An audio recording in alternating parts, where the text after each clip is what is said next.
everybody. It's great to have you. It's a very important announcement.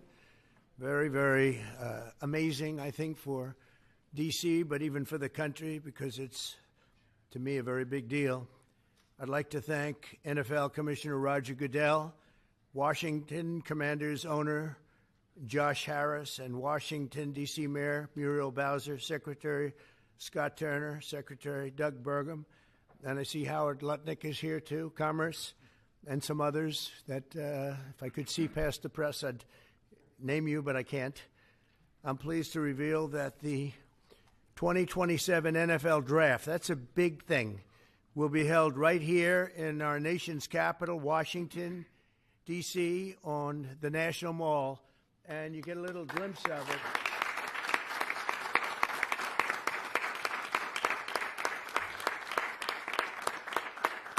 I was just saying to Roger, I don't think there's ever been anything like that. That's a good idea. In fact, maybe we could use it for other things also. I have an idea. It's going to be beautiful. It's going to be something that nobody else will ever be able to duplicate that, I don't suspect. It's very exciting. Every year, hundreds of young football players have their dreams come true as the NFL teams across the land, and you just saw that last week, select the best young players in America to join their ranks. Hundreds of thousands of football fans will travel all across our country to cheer them on in person. We expect, would you say, more than 100,000 people, I think. What is the capacity would you think it can hold? Because the mall can actually hold up to 1 million people if you go all the way back. What do you think? Over 3 days, we'll be over 1 million. Oh, yeah, you're going to be. Boosting local businesses and bringing jobs and tourism to the heart of our capital. The draft is a celebration of one of our country's most cherished cultural institutions and the annual highlights for football fans everywhere. Everyone in the world is going to be watching. We look forward to welcoming people from across the nation, from all over the world. Last month, the Washington Commanders and the D.C. government also announced a major deal to build a brand-new 65,000-seat football arena at the site of the RFK Stadium in eastern Capitol Hill, and I don't think there is a better site anywhere in the world than that site. Incredibly exciting. You know, he's a friend of mine. He's a very successful guy. There's a reason for it. It's amazing. It sat there for years, and people were talking about stadiums in 25 different sites. I said, they're not talking about the best site. That's the best site there is. Bringing professional football back into the district from Maryland. And not only are these announcements great for the NFL, but they also advance the mission of making Washington, D.C. safe and clean and beautiful. And we're working very closely with the mayor, as you know, and we've made a lot of improvements in the last few months, and it's getting to look really strong. Crime is way down, and there's a good relationship we have going with Muriel. So I want to thank you very much. And would you like to say a few words? Thank you, Mr. President. The mayor, please. Thank you. Well, sorry. Well, greetings. I'm Muriel Bowser. I'm the mayor of the best city in the world and also the sports capital. And we are delighted to be here with the Washington Commanders, the NFL, and the president to talk about this very exciting announcement for Washington, D.C. We believe in investing in sports because they have helped us transform neighborhoods, and the NFL bringing this event to the nation's capital will help us fill hotel rooms, our restaurants, and Americans from all 50 states will come to their nation's capital and enjoy our beautiful city and museum. So we're just delighted to be here, and we want to thank everybody for all the hard work to get here. Thanks, Muriel. Thank you.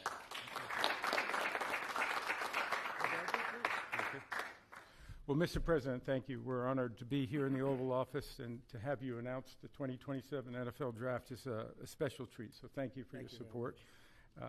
Also, thank you for your support in the Commanders' new stadium.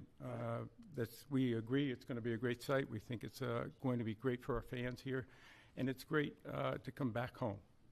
And so we're very excited about that. Josh is leading the way on our behalf, and the mayor, and so we thank both of them for that.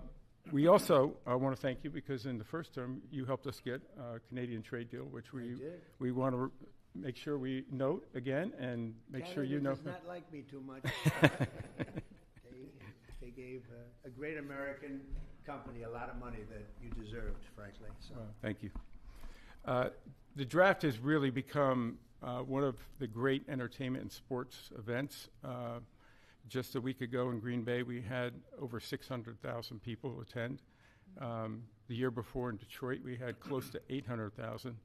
As the president remarked, we believe we'll be well over 1 million when we come here to D.C. in 2027. So we not only believe it's a great site, we believe it's consistent with what the president said, which is investing in our communities, investing specifically here in the nation's capital, one that I grew up here in Washington, D.C., and is particularly important.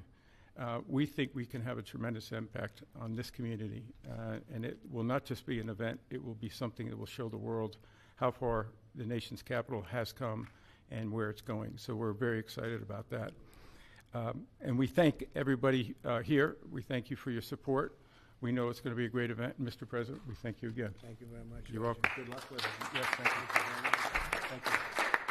Mr. President, thank you very much. We wouldn't be here without you. Thank you for your leadership in terms of the stadium, and now, what a great day for Washington. I mean, to host the NFL draft in 2027 on the Mall, I believe we'll get over 1 million people, and it's going to be an amazing day, and it'll showcase what Washington's all about, but it'll also showcase what our country's all about. Washington is the gateway city to our country, and it'll be an amazing day, and we can't wait to get started. And I couldn't have done it without my partners, Roger Goodell, thank you, and Mayor Muriel Bowser. And we're ready to get to work, and I can't imagine RFK coming back. I grew up here. D.C. used to stop and on Sundays, and everyone would be inside watching football, or everyone would be glued at the stadium. And so we want to bring that back. And football really is as essential to the culture of America. We all love it. We all watch it, and it brings people together. And so what a great way to celebrate the United States of America, the NFL, and the Washington Commanders. And President Trump, we leave on your desk a Trump jersey. You are the ultimate commander, so it is a Commander's jersey. There's no bird on it, but we appreciate you, and thank you for everything you've done, and look forward to the future. Thank you very much. Thank you. And I have to say that Josh had a very good draft a short while ago. You have a very good quarterback. You do. A great quarterback, I think. Yeah, great. Any questions, please, about the stadium or any of it? Yeah, please. Yes. Thank you very much. Yes, thank you so much. About the draft, and I would like to upcome an event that it was already mentioned here, the World Cup. Although United States, the passion here is football. For the World Cup next year, how do you envision, Mr. President, this event here in the United States? It would be fantastic. I worked very hard to get the World Cup. It was, in fact, I think I have the trophy right here, right behind you. Don't have a picture taken with Roger and that trophy, by the way. But no, they brought it in. Johnny, who's a good guy, but he brought that in. That's the actual trophy. It's interesting that you asked that. And it's made at Tiffany's, and they're leaving it here until just before the actual World Cup. Then it goes to the champion. But that's very exciting. We have the Olympics.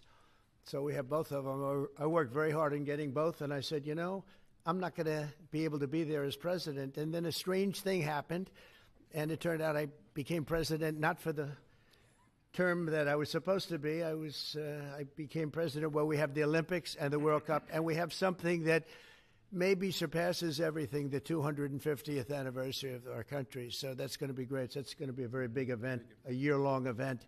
So thank you for the question. Very nice question. Yeah, please. Yes. So you've often said you want U.S. to be bigger, better, and stronger. Currently, Russia is the biggest country in the world by landmass, followed by Canada and then China. So when you say that you want to annex Canada, is it so that it would be the biggest country in the world? No, I never even thought of it that way, although I am a real estate developer at heart.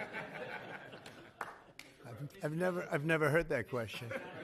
Yeah, please, go ahead. Mr. President, will you have to hire more security and police in order to accommodate the 1 million people coming in for the NFL draft? I think that there'll be something, and I know Roger will work it out, and Josh and all of us will work it out.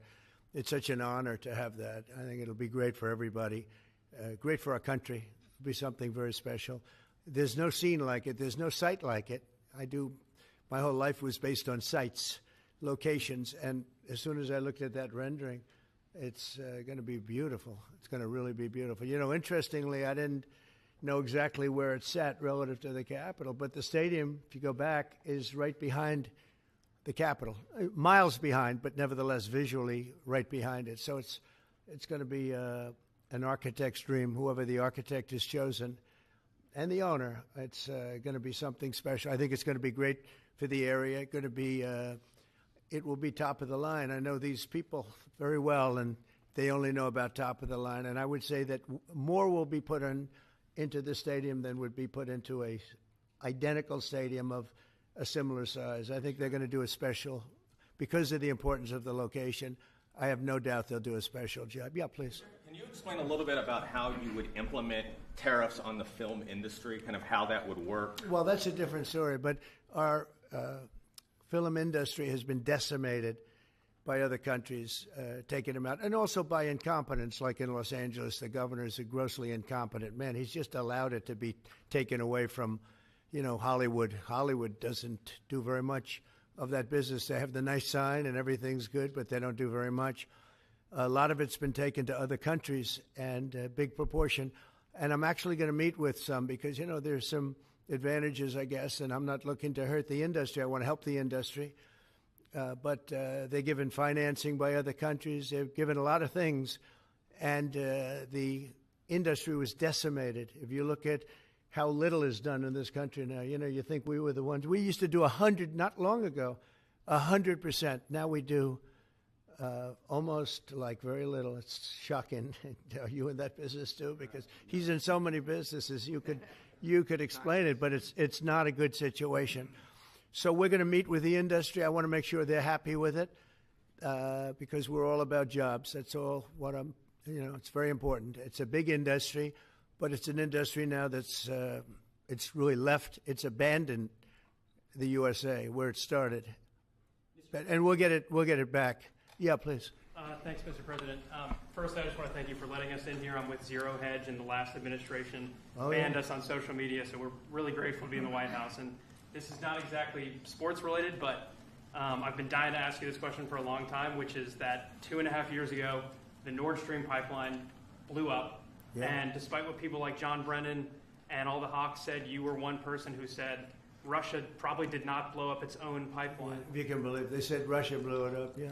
And so I'm wondering now that you're president, if you would consider launching a formal investigation into what happened there and who actually did blow it up. Well, probably if I asked certain people, I'd be able to tell you without having to waste a lot of money on an investigation. But I think a lot of people know who blew it up. But I was the one that blew it up originally because I wouldn't let it be built. And then when Biden got in, he allowed it to be built. And it's very interesting. But I think Russia, with the price of oil right now, oil's gone down, I think we're in a good position to settle. They want to settle. Ukraine wants to settle. If I weren't president, nobody would be settling. They're losing 5,000 people a day. Think of it. Here we talk about football. They're losing 5,000 people on average a week, mostly Russian soldiers and Ukrainian soldiers, 5,000 a week, not including people that are, killed as missiles go into areas that they shouldn't be. It's a very terrible thing, and I think we've come a long way, and it could be something will happen, but hopefully it will. As you know, President Putin just announced a 3-day ceasefire, which doesn't sound like much, but it's a lot if you knew where we started from, because they were not. We had a president that for 3 years didn't speak to Putin, and it all shouldn't have happened. This is a war that should have never happened. And you're going to be very disappointed when you find out the real number of people that were killed. It's far greater, many times greater, I believe, but far greater than the numbers that you're putting out. It's a very, very deadly, horrible war.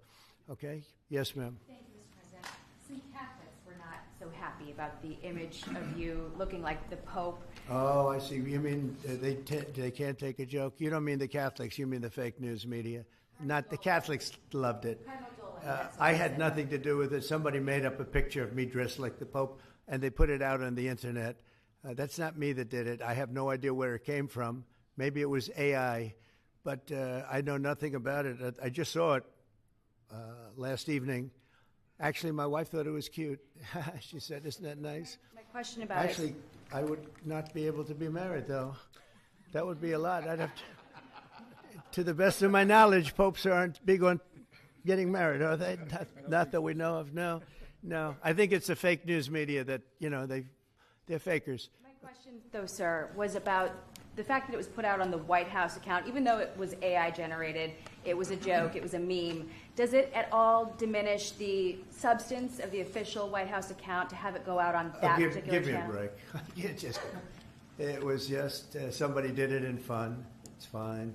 Have to have a little fun, don't you?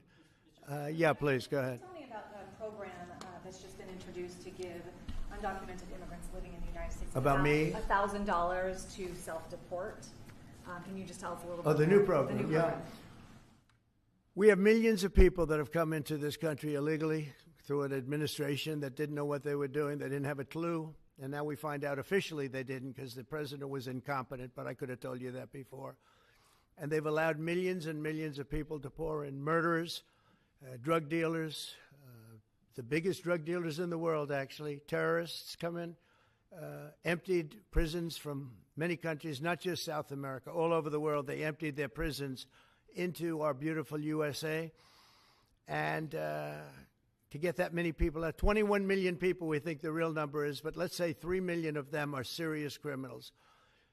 11,888 murderers, many of whom murdered more than one person. It's hard to believe we have to even talk about this when we're talking about something so beautiful, but it's something we have to talk about having to do with the country because it's very important. So they came in by the millions illegally into our country. They just flowed in through an open border policy that was insane.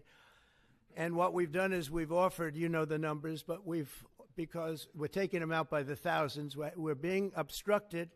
It's very unfair what's happening because the court system it's very unfair. We have to get them out fast. These are bad people. These are people that are killing, and they've already killed many people in this country. Illegal immigrants that came in illegally through an open border policy, which is insane. We talk about common sense. That's not common sense. And they came in from the Congo, all over Africa, all over Asia, all over South America, parts of Europe. They flowed in and just walked right into our country. We had no idea who they were. 21 million at least. That's probably a low number. You hear lower numbers than that. It's not. That's a low number.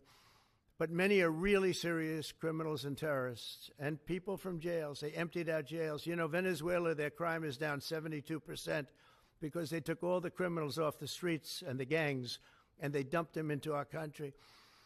So we're getting them out. It's a very difficult thing with the courts because the courts have all of a sudden, out of nowhere, they said, maybe you have to have trials. We're going to have 5 million trials.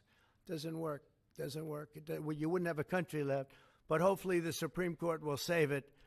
But what they've done is a very, very serious thing. Past presidents took out hundreds of thousands of people when needed. You look at Eisenhower, you look at many of them, and they took people out and they didn't go through any of this.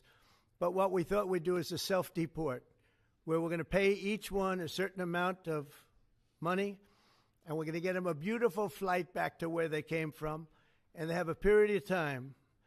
And if they make it, we're going to work with them so that maybe someday, with a little work, they can come back in if they're good people, if they're the kind of people that we want in our company, industrious people that could love our country. And if they're not, they won't. But it will give them a path to becoming, to coming back into the country. If they miss that limit, they're going to be taken out of our country. And they will never get a path to come back in. And it'll be a much tougher process. And it's called self-deportation. And by doing that, you're talking about so many millions of people. By doing that, we've taken out thousands of terrorists, drug lords. What we've done is amazing. And as Tom Homan, and Christy Noem have done an incredible job. They really have done an incredible job, but it's a hard job. So we're going to have a self-deportation where they deport themselves out of our country, and we'll work with them, and we're going to try, and if we think they're good, if they have, the people we want in our country, they're going to come back into our country. We'll give them a little easier route. But if they don't work, and if we take them out after the date, then they're never coming back, and that's the least of the problems that they're going to have. Yeah, please. What's your expectation for your meeting with the Canadian Prime Minister tomorrow? I don't know. He's coming to see me. I'm not sure what he wants to see me about, but I guess he wants to make a deal. Everybody does. They all want to make a deal because we have something that they all want. We have something that they all want. China wants to make a deal very badly. You see what's happening to China? China's being decimated, and I don't want that to happen. But they have to make a fair deal. We were losing hundreds of billions of dollars a year. We were losing think of it, on our trade policies with Biden. We're losing $5 billion a day. I think Josh, as a great businessman, would not let that happen too long, right? How many groups could lose $5 billion a day? If you lose $5 billion one day, that's the end of that company, right? You're fired. He says, you're fired. Get out of here. So we essentially did that, and we have it down to a very low number. We're doing really well, really well. Yeah. How did you decide to reopen Alcatraz? Can you walk us through that decision? Did I say what? To reopen Alcatraz. How will you use it? How did you come up with the idea? Well, I guess I was supposed to be a movie maker. We started with the movie making, and we'll end. I mean, it represents something very strong, very powerful in terms of law and order. Our country needs law and order. Alcatraz is, I would say, the ultimate, right? Alcatraz, Sing Sing and Alcatraz, the movies. But it's right now a museum, believe it or not. A lot of people go there. It housed the most violent criminals in the world, and nobody ever escaped. One person almost got there, but they, as you know the story, they found his clothing rather badly ripped up, and it was a lot of shark bites, a lot of problems. Nobody's ever escaped from Alcatraz, and just represented something strong having to do with law and order. We need law and order in this country, and so we're going to look at it. Some of the people up here are going to be working very hard on that, and we had a little conversation. I think it's going to be very interesting. We'll see if we can bring it back in large form, add a lot. But I think it represents something. Right now it's a big hulk that's sitting there rusting and rotting. You look at it, it's sort of, you saw that picture that was put out, it's sort of amazing. But it sort of represents something that's both horrible and beautiful and strong and miserable, weak. It's got a lot of qualities that are interesting, and I think they make a point. Okay, are you guys okay? I want to just say that it's such an honor to be up here with my friends, because this is a group of people that have done an amazing job, and all we can do, Muriel and I, is give them the greatest sight there is, I think, that I've ever seen for something like this. And I did very well in the real estate business. I think this is the greatest site there is anywhere in the world for exactly what you guys are doing. And we'll work with you. We've got a lot of work to do to get it going, but we'll work with you, and we'll try and make the dream come true. And I want to thank you all very much for being here. Thank you. Thank you very much.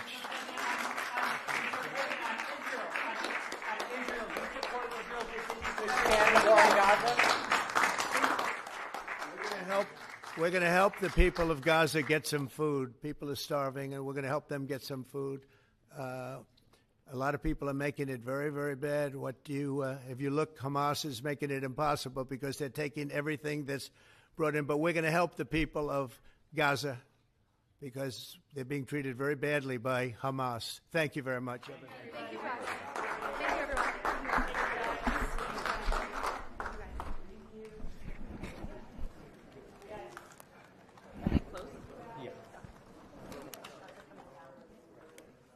Please don't forget to like and subscribe. Black Westchester Magazine is the news with the black point of view.